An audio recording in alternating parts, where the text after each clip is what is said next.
Greetings, my name is Alexander Jermaine Richardson Jr. I am a junior here at Savannah State University, majoring in middle grade education. And today I am giving you a recap of Chapter 5, which was a symbolization of the Great Depression. The Great Depression was the worst economic downturn in the history of the industrialized world, lasting from 1929 to 1939. It began after the stock market crash of October 29th in 1929, which sent Wall Street into a panic and wiped out millions of investors.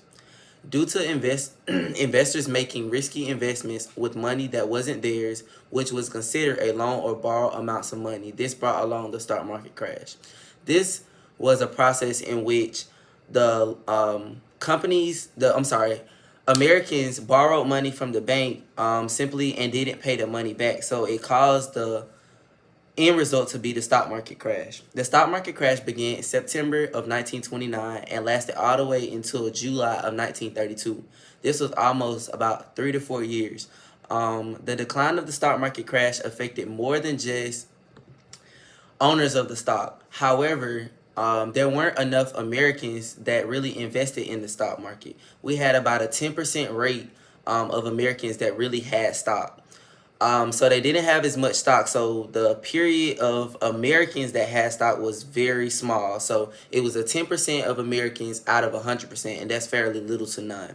When the American economy went into a decline, many Americans panicked and withdrew their money from the banks because this event forced many to decline economically, and it also caused the banking crisis.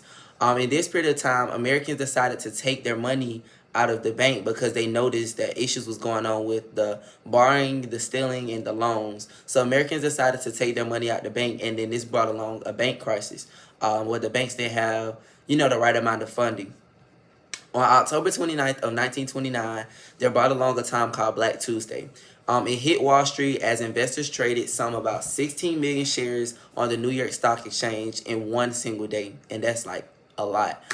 Billions of dollars were lost, wiping out thousands of different investors. This panic selling reached its peak with some stocks having buyers at any price. The bonus expeditionary force was a march in relations to the federal policies. They argued, and tried to get bonus amounts of money. So they wanted long sums amounts of money.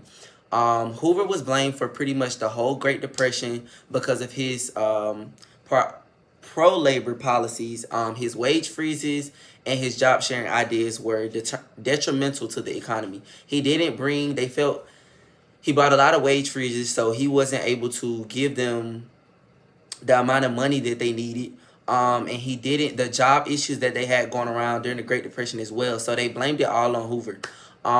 Throughout this whole lesson, I learned about the role of the federal government in catering to the needs of its citizens.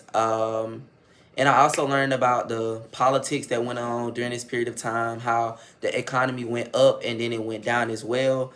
And yeah, pretty much throughout this lesson, throughout this unit, I learned tons about the Great Depression. It kind of gave me a refreshing of a memory back, when I learned this back in, I think it was ninth grade. Yeah, I think it was ninth grade. So it kind of gave me a refresher of that period of time. And it will definitely benefit me in the long time future because I'm in school now to be a social studies middle school teacher. So this will be something that I'll recap with my class. The quizzes that we took were definitely a great asset to me forming my essay and kind of helping me to retain some of the information. I really don't do well with kind of recalling things, so as I went throughout the unit, I jotted down a couple of things that, would help me to go along with the video. So yeah, that's it. Thank you, and I appreciate your constant support as a professor, and I look forward to connecting with you throughout the future.